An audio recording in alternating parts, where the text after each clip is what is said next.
ನಮ್ಮ ಈ ಬೆಳಗಾವಿ ಅಧಿವೇಶನದಲ್ಲಿ ನಡೀತಾ ಇರುವಂಥ ಸಂದರ್ಭದಲ್ಲಿ ನಮ್ಮನ್ನು ಅಗಲಿರ್ತಕ್ಕಂಥ ಸನ್ಮಾನ್ಯ ಎಸ್.ಎಂ. ಕೃಷ್ಣ ಅವರು ಇವತ್ತು ಬೆಳಗಿನ ಜಾವ ನಿಧನರಾಗಿರುವಂಥದ್ದು. ತಾವು ಕೂಡ ನನಗೆ ಫೋನ್ ಮಾಡಿದ್ರಿ, ಬೇರೆಯವರು ಕೂಡ ನನಗೆ ಫೋನ್ ಮಾಡಿದರು. ಸೊ ನಮಗೂ ಕೂಡ ಒಂದು ರೀತಿ ಆಘಾತ ಆಗುವಂಥದ್ದು. ಮೊನ್ನೆನೂ ಕೂಡ ಅವರು ಒಂದು 15 ದಿನ ಮಾತಾಡಬೇಕಾದ್ರೆ ನಾನು ಅಪಾಯಿಂಟ್ಮೆಂಟ್ ಕೇಳಿದೆ. ಇನ್ನೊಂದು ಸ್ವಲ್ಪ ದಿನ ಆದಮೇಲೆ ನಿಮಗೆ ಅಪಾಯಿಂಟ್ಮೆಂಟ್ ಕೊಡ್ತೀನಿ, ಇನ್ಫೆಕ್ಷನ್ ಆಗ್ಬೋದು ಆ ದೃಷ್ಟಿಯಿಂದ ಅಂತೇಳಿ ಅವತ್ತು ಅವ್ರಿಗೆ ಮಾತಾಡೋಕ್ಕೆ ನನಗೆ ಅವಕಾಶ ಸಿಕ್ಕಿಲ್ಲ. ಎಸ್.ಎಂ. ಕೃಷ್ಣ ಅವ್ರ ಬಗ್ಗೆ ಈಗಾಗಲೇ ಸನ್ಮಾನ್ಯ ಮುಖ್ಯಮಂತ್ರಿಗಳು ಅವರ ಒಡನಾಟದ ಬಗ್ಗೆ ಮಾತಾಡಿದ್ದಾರೆ. ಎಸ್.ಎಂ. ಕೃಷ್ಣ ಅವ್ರದ್ದು ಅಂದರೆ ಆಗಿರುವಂಥ ಎಲ್ಲ ಮುಖ್ಯಮಂತ್ರಿಗಳನ್ನು ನೋಡಿದಾಗ, ನಾನು ಅವ್ರ ಮುಖ್ಯಮಂತ್ರಿ ಆಗಿದ್ದಾಗ ನಾನು ಅಪೋಸಿಷನ್ ಲೀಡರ್ ಆಗಿದ್ದೆ. ನನ್ನ ಪುಣ್ಯ ಅಂತ ಹೇಳಿದ್ರೆ ನಂದು ಉತ್ತರಹಳ್ಳಿ, ಅವಾಗ ಸುಮಾರು 14 ಲಕ್ಷ ಓಟು. ಪ್ರತಿ ತಿಂಗಳು ಒಂದಲ್ಲ ಒಂದು ಕಾರ್ಯಕ್ರಮಕ್ಕೆ ಅವ್ರು ಬರಲೇಬೇಕಾಗಿತ್ತು. ನಾನು ಅಧ್ಯಕ್ಷತೆ ವಹಿಸ್ತಾ ಇದ್ದೆ. ಕೆಲವು ಸಂದರ್ಭದಲ್ಲಿ ಅವರು ಬಾ ನನ್ನ ಜೊತೆ ಅಂತೇಳಿ ಮುಖ್ಯಮಂತ್ರಿ ಇದ್ರೂ ಕೂಡ ನನ್ನ ಕಾರಲ್ಲಿ ಕರ್ಕೊಂಡು ವಿಧಾನಸೌಧಕ್ಕೂ ಬಂದಿದ್ದಾರೆ. 1-2 ಬಾರಿ ಆ ಥರ ನನ್ನ ಕರ್ಕೊಂಡು ಬಂದಿದ್ದಾರೆ. ಅಂದರೆ ಎಸ್.ಎಂ. ಕೃಷ್ಣ ಅವ್ರನ್ನ ಯಾರು ಮರೆತರೂ ಕೂಡ ಬೆಂಗಳೂರು ಜನ ಮರೆಯೋಕ್ಕೆ ಸಾಧ್ಯನೇ ಇಲ್ಲ. ಯಾವ ರೀತಿ ಕೆಂಪೇಗೌಡರನ್ನ ನಾವು ಬೆಂಗಳೂರು ಕಟ್ಟಿದ್ರು ಅಂತೇಳಿ ನಾವು ಜ್ಞಾಪಕ ಮಾಡ್ಕೊಂತೀರಿ, ಅದೇ ರೀತಿ ಎಸ್.ಎಂ. ಕೃಷ್ಣ ಅವರು ಬೆಂಗಳೂರಿಗೆ ಒಂದು ಘನತೆಯನ್ನು ಕೊಟ್ಟಂಥವ್ರು. ಯಾವುದೇ ದೇಶದ ಪ್ರಧಾನಿ ಬರಲಿ, ಯಾವುದೇ ದೇಶದ ಅಧ್ಯಕ್ಷ ಬರಲಿ, ಅವರು ಡೆಲ್ಲಿಗೆ ಹೋದ ತಕ್ಷಣ ಬೆಂಗಳೂರು ಬರುವಂಥ ಒಂದು ವಾತಾವರಣವನ್ನು ಕ್ರಿಯೇಟ್ ಮಾಡಿದಂಥ ಒಬ್ಬ ವ್ಯಕ್ತಿ ಈ ರಾಜ್ಯದಲ್ಲಿ ಯಾರಾದರೂ ಇದ್ದರೆ ಅದು ಎಸ್.ಎಂ. ಕೃಷ್ಣ ಅವರು ಮಾತ್ರ, ಪ್ರಶ್ನೆನೇ ಇಲ್ಲ. ಅದಕ್ಕೆ ಅವ್ರು ಬರ್ತಾ ಇರಬೇಕಾದ್ರೆ ನಾನು ನೋಡ್ತಾ ಇದ್ದೆ, ಅವರು ಪರಮೇಶ್ವರ್ ಅವ್ರಿಗೆ ಗೊತ್ತು, ಭಾಳ ಒಡನಾಟ ಅವ್ರ ಜೊತೆ. ಬಡ್ಜೆಟ್ ಮಾಡಬೇಕಾದ್ರೆ ಅದಕ್ಕೊಂಥರ ಡ್ರೆಸ್ ಹಾಕಿರೋರು, ಎಲ್ಲದಕ್ಕೂ ಪ್ರತಿಯೊಂದಕ್ಕೂ ಅವರು ಡ್ರೆಸ್ ಅವರೇ ಅದನ್ನ ಡಿಸೈನ್ ಪ್ರತಿಯೊಂದಕ್ಕೂ ಕೂಡ ಎಷ್ಟು ನೀಟು. ನಾವು ಪ್ರೆಸ್ ಮೀಟ್ ಮಾಡಬೇಕಾದ್ರೆ ನಾವು ಪದಗಳನ್ನ ಕನ್ನಡದಲ್ಲಿ ಹುಡುಕ್ತೀರಿ, ಇಂಗ್ಲೀಷಲ್ಲಿ ಹುಡುಕ್ತೀರಿ. ಅವರು ಇವತ್ತು ಆಡಿರುವಂಥ ಪ್ರೆಸ್ ಮೀಟಲ್ಲಿ ಕನ್ನಡದ ಪದ, ಇಂಗ್ಲೀಷ್ ಪದ ಡಿಕ್ಷನರಿಯಲ್ಲೂ ಸಿಗಲ್ಲ, ಅಷ್ಟು ನೀಟಾಗಿ ಮಾತಾಡ್ತಾರೆ. ಅವ್ರ ಕೊನೆ ವಯಸ್ಸು ಒಂದು 6 ತಿಂಗಳ ಹಿಂದೆ, 1 ವರ್ಷದಿಂದನೂ ಕೂಡ ಅವ್ರನ್ನ ಭೇಟಿ ಮಾಡಿ ನಾವು ವಿಶ್ ಮಾಡಕ್ಕೆ ಹೋದಾಗೂ ಕೂಡ ಅವರು ಪ್ರೆಸ್ಸಲ್ಲಿ ಎಷ್ಟು ನೀಟಾಗಿ ಮಾತಾಡೋ ಪದ ಇನ್ನೂ ನಮ್ಮ ಕೈಲಿ ಮಾತಾಡೋಕ್ಕೆ ಆಗಲ್ಲ, ಅಷ್ಟು ಅವರ ಪದ ಜೋಡಣೆ ಆ ರೀತಿ ಇರ್ತಾ ಇತ್ತು. ಆಗ ಅಟಲ್ ಬಿಹಾರಿ ವಾಜಪೇಯಿ ಅವರು ಪ್ರಧಾನಮಂತ್ರಿಗಳಾಗಿದ್ದರು. ಆ ಸಂದರ್ಭದಲ್ಲಿ ಇವರು ಮುಖ್ಯಮಂತ್ರಿ ಆಗಿದ್ದರು. ಆಗ ನಮಗೆ ಬೆಂಗಳೂರಿಗೆ ಇಂಟರ್ನ್ಯಾಷನಲ್ ಏರ್ಪೋರ್ಟ್ ತಂದಿದ್ದನು ಕೂಡ ಆ ಸಂದರ್ಭದಲ್ಲೇ. ಬೆಂಗಳೂರಿಗೆ ಮೆಟ್ರೋ, ಅವಾಗ ಅನಂತಕುಮಾರ್ ಅವರು ನಮ್ಮ ಅರ್ಬನ್ ಡೆವಲಪ್ಮೆಂಟ್ ಮಿನಿಸ್ಟರ್ ಆಗಿದ್ದರು. ಭಾಳ ಹೊಂದಾಣಿಕೆ ಇತ್ತು. ಆ ಸಂದರ್ಭದಲ್ಲಿ ಬೆಂಗಳೂರಿಗೆ ಮೆಟ್ರೋ, ಇಂಟರ್ನ್ಯಾಷನಲ್ ಏರ್ಪೋರ್ಟು ಇವೆಲ್ಲವನ್ನ ತರೋ ಮುಖಾಂತರ ಬೆಂಗಳೂರಿಗೆ ತನ್ನದೇ ಆದಂಥ, ಇವತ್ತು ನಾವು ಹೇಳ್ತೀರಿ ಬೆಂಗಳೂರು ಇಡೀ ರಾಜ್ಯದ ಒಂದು 60% ಎಷ್ಟು ಆದಾಯ ಕೊಡ್ತಾ ಇದೆ ಅಂತ ಹೇಳಿದೆ. ದೇಶಕ್ಕೂ ಆದಾಯ ಕೊಡ್ತಾ ಇರೋಂಥ 2ನೇ ಸಿಟಿ ನಮ್ಮದು. ಬಾಂಬೆ ಬಿಟ್ಟರೆ ನಾವೇ ಹೈಯೆಸ್ಟು IT ಇರ್ಬೋದು, ಇವೆಲ್ಲವನ್ನ ಕೊಡ್ತಕ್ಕಂಥ, ಆದಾಯ ಕೊಡ್ತಕ್ಕಂಥ ಒಂದು. ಇದಕ್ಕೆ ಮೂಲ ಪುರುಷ ಯಾರು ಅಂತ ಹೇಳಿದ್ರೆ ಅದು ಎಸ್.ಎಂ. ಕೃಷ್ಣ ಅವರು. ಅದ್ರ ಬಗ್ಗೆ 2 ಮಾತಿಲ್ಲ.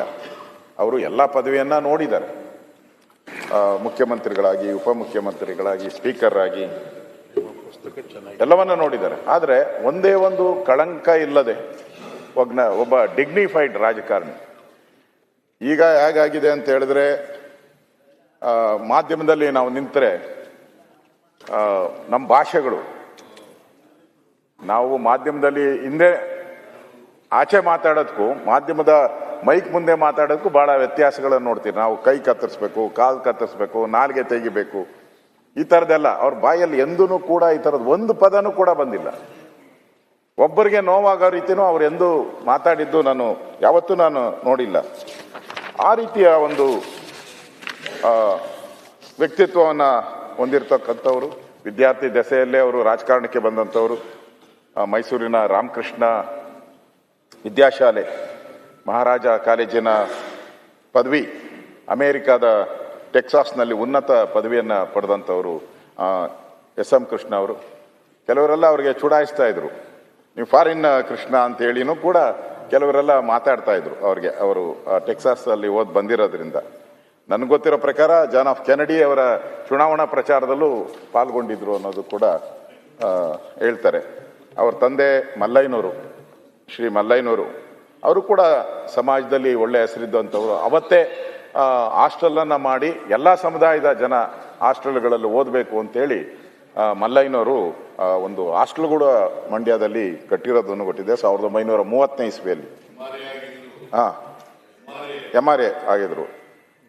ಮಹಾತ್ಮ ಗಾಂಧೀಜಿಯವರು ಕೂಡ ಅವ್ರ ಮನೆಗೆ ಬಂದಿದ್ರು 1934ರಲ್ಲಿ. ಮಹಾತ್ಮ ಗಾಂಧೀಜಿಯವರು ಕೂಡ ಅವ್ರ ಮನೆಗೆ ಬಂದಾಗ ಹರಿಜನ ಫಂಡ್ ಅಂತ ಕಲೆಕ್ಟ್ ಮಾಡಬೇಕು ಅಂತೇಳಿ ಮಹಾತ್ಮ ಗಾಂಧೀಜಿಯವರು ಅವ್ರ ಮನೆಗೆ ಬಂದಾಗ ಇವರು ₹2 ಕೊಟ್ಟಿದ್ರಂತೆ ಇವ್ರ ತಂದೆಯವರು.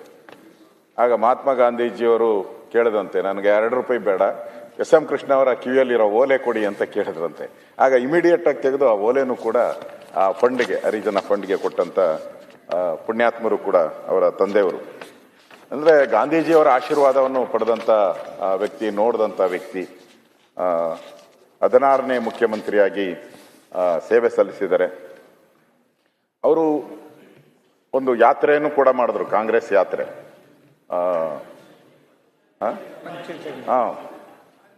ಪಾಂಚಜನ್ಯ, ಅದ್ರ ಮುಖಾಂತರ ಬಹುಮತವನ್ನು ಪಡೆದ್ರು. ಕಾಂಗ್ರೆಸ್ ಅಧ್ಯಕ್ಷರಾಗಿ ಬಹುಮತನೂ ಕೂಡ ಪಡೆದ್ರು. ಆದರೆ ಬಹುಮತ ಪಡೆದ ಮೇಲೆ ಅವರು ರಾಜ್ಯಭಾರ ನೆಮ್ಮದಿಯಿಂದ ಮಾಡೋಕ್ಕಾಗಲೇ ಇಲ್ಲ. ಬರಗಾಲ, ಕಂಟಿನ್ಯೂಸ್ ಬರಗಾಲ ಬಂತು. ಅದಾದಮೇಲೆ ಕಂಬಾಲಪಲ್ಲಿ ದಲಿತರ ಒಂದು ನರಮೇಧದ ಒಂದು ಸಂದರ್ಭ ಕೂಡ ಅವರು ಫೇಸ್ ಮಾಡುವಂಥ ಒಂದು ಪರಿಸ್ಥಿತಿ ಆಯಿತು. ಅದಕ್ಕಿಂತ ಹೆಚ್ಚಾಗಿ ಡಾಕ್ಟರ್ ರಾಜ್ಕುಮಾರ್ ಅವರ ಅಪಹರಣ ಆಯಿತು. ಆ ಅಪಹರಣನೂ ಕೂಡ, ನಾಗಪ್ಪ ಅಪಹರಣ, ಇವೆಲ್ಲನೂ ಕೂಡ ಒಂದಲ್ಲ ಒಂದು ಫೇಸ್ ಮಾಡಿದ್ರು. ಕಾವೇರಿ ಗಲಾಟೆನೂ ಕೂಡ ಆಗಲೇ ಪ್ರಾರಂಭ ಆಗಿದ್ದು. ಕಾವೇರಿಗೋಸ್ಕರ ಪಾದಯಾತ್ರೆ ಮಾಡಿದ್ರು. ಸುಪ್ರೀಂ ಕೋರ್ಟ್ ಆದೇಶ ಬಂದು ಆ ಪಾದಯಾತ್ರೆಯನ್ನು ರದ್ದು ಮಾಡಿದ್ರು. ಅಂದರೆ ಅವರ 4.5 ವರ್ಷ ಅವರು ಆ್ಯಕ್ಚುಲಿ ಇನ್ನೂ 6 ತಿಂಗಳು ಮುಖ್ಯಮಂತ್ರಿಗಳಾಗಿರ್ಬೋದಾಯಿತು. ಆದರೆ ಅವತ್ತು ಅವರ ಜೊತೆಲಿದ್ದವರೇನು ಅವ್ರಿಗೆ, ಇಲ್ಲ ನೀವು ಬೇಗ ಚುನಾವಣೆಗೆ ಹೋದ್ರೆ ಮತ್ತೆ ಮುಖ್ಯಮಂತ್ರಿಗಳಾಗ್ತೀರಾ ಅಂತೇಳಿ, ಹೇಗೆ ಅಟಲ್ ಬಿಹಾರಿ ವಾಜಪೇಯಿ ಅವರು ಹಾಗೆ ಬೇಗ ಚುನಾವಣೆಯನ್ನು ಘೋಷಣೆ ಮಾಡಿದ್ರು ಅಟಲ್ ಬಿಹಾರಿ ವಾಜಪೇಯಿ ಅವರು. So SM. ಕೃಷ್ಣ ಅವರು ಕೂಡ 6 ತಿಂಗಳು ಮುಂಚೆ ಹೋದರೆ ಒಳ್ಳೇದಾಗುತ್ತೆ ಅಂತೇಳಿ ಯಾರೋ ಅವ್ರಿಗೆ ಕಿವಿ ಚುಚ್ಚಿರ್ತಾರಲ್ಲ, ಹೇಳಿದ್ರು. ಹೋದ್ರು. ಆ ಚುನಾವಣೆಯಲ್ಲಿ ಅವರು ಗೆಲ್ಲಕ್ಕೆ ಆಗಲಿಲ್ಲ.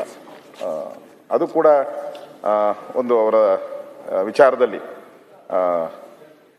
ಒಂದು ಸವಾಲುಗಳನ್ನು ಎದುರಿಸಿದಂಥ ಒಬ್ಬ ಮುಖ್ಯಮಂತ್ರಿಯಾಗಿ ಕೆಲಸ ಮಾಡಿದ್ದಾರೆ. ಇಂಡಿಯಾ ಟುಡೇ ಕೂಡ ಅವ್ರನ್ನ ನಂಬರ್ 1 ಚೀಫ್ ಮಿನಿಸ್ಟರ್ ಅಂತ ಬಿರುದನ್ನು ಕೂಡ ಇಂಡಿಯಾ ಟುಡೇ ಪತ್ರಿಕೆಯಲ್ಲೂ ಕೂಡ ಅವ್ರಿಗೆ ಬಿರುದನ್ನು ಕೂಡ ಕೊಟ್ಟಿದ್ರು. ಒಂದು ನನಗೆ ತಿಳಿದ ಪ್ರಕಾರ ಯಾವುದೇ ರೀತಿಯಾದಂಥ ಒಂದು ಕಾಂಟ್ರವರ್ಸಿಗೆ ಕ್ರಿಯೇಟ್ ಆಗಲಿಲ್ಲ. ನಾನು ಅವ್ರ ಮನೆಗೆ ಹೋದಾಗ ನಾನು ಕೇಳಿದೆ, ಸರ್ ಹೇಗೆ ನಿಮ್ದು ಸಮಯವನ್ನು ಕಳೀತೀರಾ ಅಂತ. ಅವಾಗ ಹೇಳಿದ್ರು, ನಾನು ಈ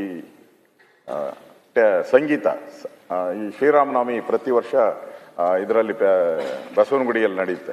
ಒಂದು ಆ ಶ್ರೀರಾಮನವಮಿ ಸಂಗೀತಕ್ಕೂ ಅವ್ರು ಮಿಸ್ ಮಾಡ್ತಾ ಇರಲಿಲ್ಲ. ಪ್ರತಿ ವರ್ಷನೂ ಕೂಡ ಆ ಒಂದು ಸಂಗೀತ ಕಾರ್ಯಕ್ರಮಕ್ಕೆ ಹೋಗ್ತಾ ಇದ್ರು. ಅದೇ ರೀತಿ ಮತ್ತೆ ಕೆಲವರು ಕೂಡ ಟೆನ್ನಿಸ್ ಕೃಷ್ಣ ಅಂತೇಳಿ ಅದೊಂದು ಬ್ರ್ಯಾಂಡು ಕೊಟ್ಟಿದ್ರು. ಫಾರಿನ್ ಕೃಷ್ಣ ಅನ್ನೋದ್ ಕಡೆ ಟೆನ್ನಿಸ್ ಕೃಷ್ಣ ಅಂತಾನೂ ಕೊಟ್ಟಿದ್ರು. ಇವ್ರಿಗೆ ಟೆನ್ನಿಸ್ ಭಾಳ ಇಷ್ಟ. ವಿಂಬಲ್ಡನ್ಗೆ ಪ್ರತಿ ವರ್ಷನೂ ಕೂಡ ಮಿಸ್ ಮಾಡ್ತಾನೆ ಇರಲಿಲ್ಲ. ಇವರು ಆಡ್ತಾ ಇದ್ರು. ಒಂದು ಬಾರಿ ಅವರು ಕಳೆದ ಒಂದು 10 ವರ್ಷದಿಂದ ಇರಬೇಕು, ನನ್ನ ಕರೆದ್ಬಿಟ್ಟು, ನಾನು ಟೆನ್ನಿಸ್ ಅಧ್ಯಕ್ಷನಾಗಿದ್ದೀನಿ, ನನ್ನ ಕೈಲಿ ಸಭೆಗೆ ಹೋಗೋಕ್ಕಾಗಲ್ಲ, ನೀನು ಅದಕ್ಕೆ ಉಪಾಧ್ಯಕ್ಷನಾಗು ಅಂತೇಳಿ ನನಗೆ ಕರೆದು ಅವರೇ ನನ್ನನ್ನು ಉಪಾಧ್ಯಕ್ಷನ ಮಾಡಿದ್ರು. ಅದಾದಮೇಲೆ ಅವರು ಮತ್ತೆ 5 ವರ್ಷ ಆದಮೇಲೆ ಮತ್ತೆ ಕರೆದು, ನನ್ನ ಕೈಲಿ ಬರೋಕ್ಕಾಗ್ತಾ ಇಲ್ಲ, ನೀನೇ ಅಧ್ಯಕ್ಷನಾಗು ಅಂತ ಅವರೇ ನನ್ನ ನಾಮಿನೇಟ್ ಮಾಡಿ ಅಧ್ಯಕ್ಷರಾದರು. ಈಗೂ ಅಧ್ಯಕ್ಷನಾಗಿದ್ದೀನಿ.